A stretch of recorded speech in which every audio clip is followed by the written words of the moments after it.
Hello students, welcome in series of 8086 microprocessor. In this lecture, we will start here the instruction set of 8086 microprocessor. Basically, instruction set of 8086 microprocessor is used for to generate a assembly language programming. आपण coding साठी काय करतोय, instruction set of 8086 microprocessor काय करतोय, use करतोय. आता आपल्याला chapter number 3 मध्ये काय करायचं आहे, इन्स्ट्रक्शन सेट ऑफ 8086 मायक्रोप्रोसेसर काय करायचं आहे, स्टडी करायचं आहे. आपण ऑलरेडी चॅप्टर नंबर 3 मध्ये 2 पार्ट स्टडी करतोय. First one is the addressing modes of 8086 microprocessor and second one is the instruction set of 8086 microprocessor. Already we studied that addressing modes of 8086 microprocessor. Now in this sequence series we will start here the instruction set of 8086 microprocessor.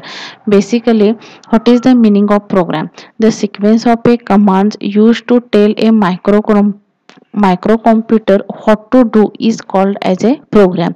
Each command in a program is called as an instruction. आपण program कसा करतोय, step by step write करतोय आणि ते step by step program write करताना आपल्याला instruction लागतात आणि ते instruction each command in a program is called as the instruction and this is called as the instruction. A program written in a machine language is referred to as machine code. The program written in a machine language is called as the machine code. Here I am taking an example. मी कोणतं example घेतलेलं आहे, add ax, bx. add चं meaning already तुम्हाला माहित आहे. add म्हणजे addition. Add हे काय असतो, ऑपकोड असतो. ऑपकोड म्हणजे ऑपरेशन कोड. एक्स म्हणजे काय झालं, डेस्टिनेशन ऑपरंड झालं. बीएक्स म्हणजे काय झालं, सोर्स ऑपरंड झालं. म्हणजे ॲड हे काय झालं, ऑपकोड झालं. Opcode is nothing but your operation code. इथं ह्या एक्झाम्पल मध्ये त्यांनी काय करायला सांगितलंय, ऍड करायला सांगितलंय. काय ऍड करायला सांगितलंय, हे दोन रजिस्टरच्या ज्या व्हॅल्यू आहेत, या दोन रजिस्टरमध्ये ज्या व्हॅल्यू अवेलेबल आहेत त्या दोन रजिस्टरच्या व्हॅल्यू इथं ऍड करायला सांगितलं. मग इथं बीएक्स काय करतोय, आपण सोर्स ओपन करतोय. एक्स काय झाला, आपला डेस्टिनेशन ऑपरंड. म्हणजे त्याचं मिनिंग काय असणार आहे, सोर्स ऑपरंड. सोर्स ऑपरंड तुमचा काय असणार आहे, बीएक्स. म्हणजे बीएक्स हे कशाशी ऍड करायचं, एक्सशी ऍड करायचं आणि व्हॉट एव्हर रिझल्ट आहे तो कशामध्ये स्टोअर करायचा, डेस्टिनेशन ऑपरंड मध्ये काय इथं स्टोअर करायचा. Instructions, label colon instructions, comment. आपण इन्स्ट्रक्शन लिहिल्यानंतर काय करतोय, कमेंट इथे लिहिते. पण ही कमेंट काय असतं, ऍड्रेस आयडेंटिफायर. लेबल म्हणजे काय झालं, इथं ऍड्रेस आयडेंटिफायर झालं. त्यानंतर आपण इन्स्ट्रक्शन लिहितो. इथं इन्स्ट्रक्शन कोणती लिहितोय, मूव्ह एक्स कॉमा बीएक्स. ही काय झाली, तुमची इन्स्ट्रक्शन झाली. आणि कमेंट मध्ये तुम्ही कोलन यूज करून जर काय कोणताही कमेंट लिहिली तरी ती तो प्रोग्राम काय केला जात नाही, ती कमेंट काय केली जात नाही, एक्झिक्यूट केली जात नाही. कुणाकडून एक्झिक्यूट केली जात नाही, तुमच्या असेंबल करून एक्झिक्यूट केली जात नाही. ज्याला तुम्ही सेमिकोलन देताय त्याला ती कमेंट तुम्ही लिहिताय, ती कमेंट लिहिलेली केलेली कमेंट काय होत नाही, एक्झिक्यूट होत नाही. ते फक्त तुमच्या अंडरस्टँडिंग साठी तुम्ही लिहू शकताय. Does not generate any machine code. Does not generate any machine code. आता ह्याचं कमेंट मध्ये तुम्ही काय लिहिलं, कॉपी बीएक्स इंटू एक्स लिहिलं. म्हणजे move whatever data BX, move BX into X register असं लिहिलं. आता एक्स हा कोणता डेटा आहे, 16 बिट डेटा आहे. बीएक्स पण काय, हा 16 बिट डेटा आहे. आता स्टार्ट, इथे लेबल काय झाले, स्टार्ट ही लेबल झाले. ऍक्च्युअली इन्स्ट्रक्शन काय झालं, मूव्ह एक्स कॉमा बीएक्स आणि कमेंट काय झाली, कॉपी बीएक्स इंटू एक्स ही काय झाली, कमेंट झाली. There is a 1-to-1 relation between assembly and machine language instructions. A compiled machine code implementation of a program written in a high language result in efficient code. More machine language instruction than an assembled version of an equivalent handwritten assembly language program. म्हणजे आपण काय करतोय, एखादा programme execute करायचा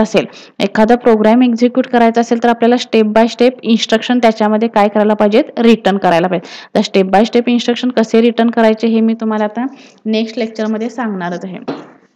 to key benefits of assembly language programming. Key benefits कोणते आहेत, it takes up less memory आणि it execute much faster.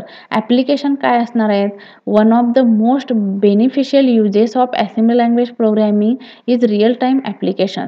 Real time application is nothing but real time means the task required by the application must be completed before any other input to the program that will alter its operation can occur. For example, the device service routine which controls the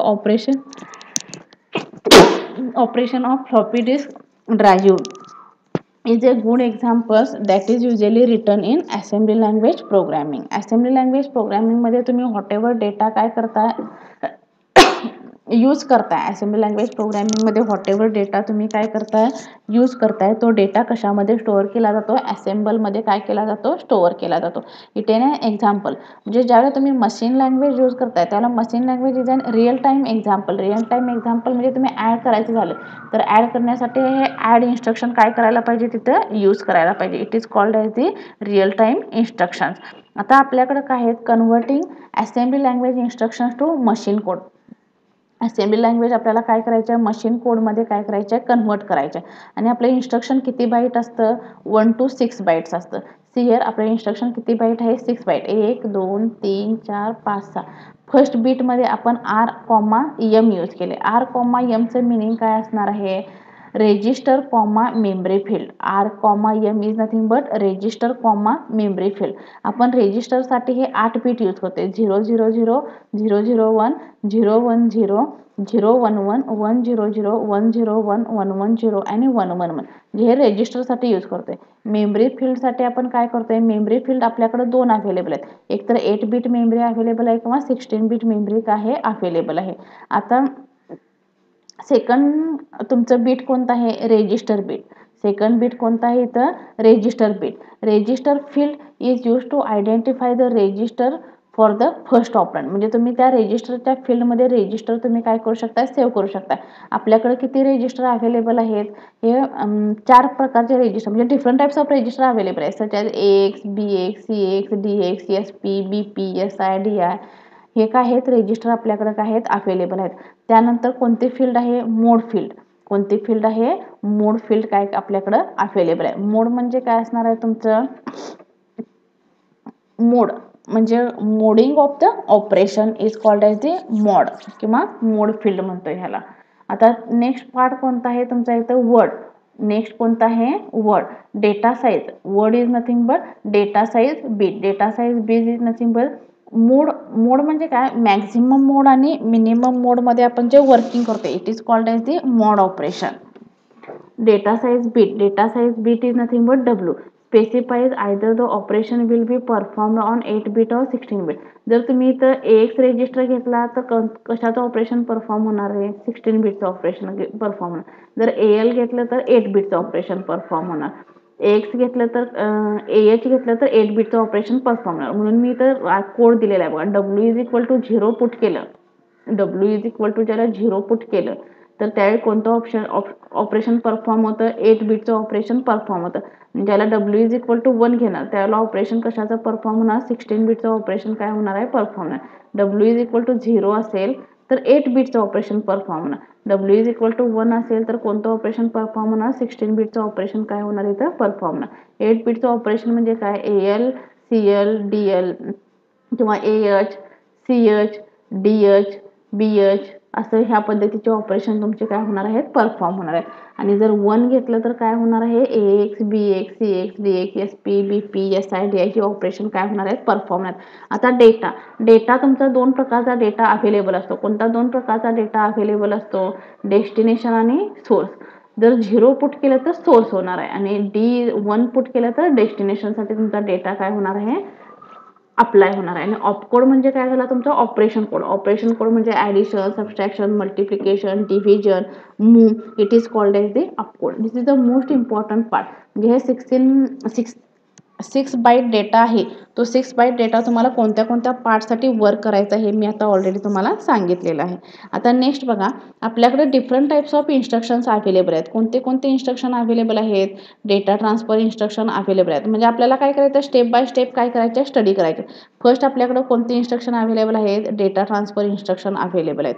त्यानंतर आपल्याकडे कोणते instruction available आहेत arithmetic instruction आपल्याकडे काय आहेत available आहेत. Arithmetic instruction नंतर कोणती इन्स्ट्रक्शन अवेलेबल आहेत अरिथमेटिक इन्स्ट्रक्शन नंतर आपल्याकडं लॉजिकल इन्स्ट्रक्शन अवेलेबल आहेत. अरिथमेटिक इन्स्ट्रक्शन नंतर आपल्याकडं कोणती इन्स्ट्रक्शन अवेलेबल आहेत लॉजिकल इन्स्ट्रक्शन. लॉजिकल इन्स्ट्रक्शन झाल्यानंतर आपल्याकडं कोणती इन्स्ट्रक्शन अवेलेबल आहेत shift and rotate instruction available आहेत. म्हणजे हे काय झाले टाइप्स ऑफ इन्स्ट्रक्शन झाले. टाइप्स ऑफ इन्स्ट्रक्शन कोणते कोणते आहेत arithmetic instruction, logical instruction, data transfer instructions etcetera. म्हणजे हे आपल्याला काय करायचं आहे, वन बाय वन काय करायचं आहे, स्टडी करायचं आहे. आता मी कोणतं इन्स्ट्रक्शन स्टडी करणार आहे, तुम्हाला फर्स्ट पॉईंटमध्ये मी अरिथमेटिक इन्स्ट्रक्शन घेणार आहे. अरिथमेटिक इन्स्ट्रक्शन तुमच्याकडं different types of arithmetic instruction available. Addition करण्यासाठी आपण कोणते इन्स्ट्रक्शन यूज करतोय, ADD, ADC, INC, AAA आणि DAA इन्स्ट्रक्शन काय करतोय, यूज करतोय. फॉर एक्झाम्पल मला काय करायचं आहे, सबस्ट्रॅक्शन करायचं असेल तर मी कोणती इन्स्ट्रक्शन यूज करणार आहे, SUB म्हणजे subtract, SBB, DEC decrement, AAS ASCII after subtraction. काय असणार आहे, डेसिमल ॲडजस्ट फॉर सबस्ट्रॅक्शन आणि निगेट. म्हणजे हे काय झाले, सबस्ट्रॅक्शनचे अरिथमेटिक इन्स्ट्रक्शन झाले. म्हणजे हे आपण मल्टिप्लिकेशनसाठी यूज करणार, डिव्हिजनसाठी यूज करणार, मुव्हिंगसाठी यूज करणार. आपल्याला डिफरंट टाइप्स ऑफ इन्स्ट्रक्शन काय करायचे आहे, स्टडी करायचे आहेत. आणि डिफरंट टाइप्स ऑफ इन्स्ट्रक्शन आपल्याला काय करायचे आहेत, नेक्स्ट लेक्चरमध्ये आपण वन बाय वन काय करूया, स्टडी करूया. Different types of instructions of 8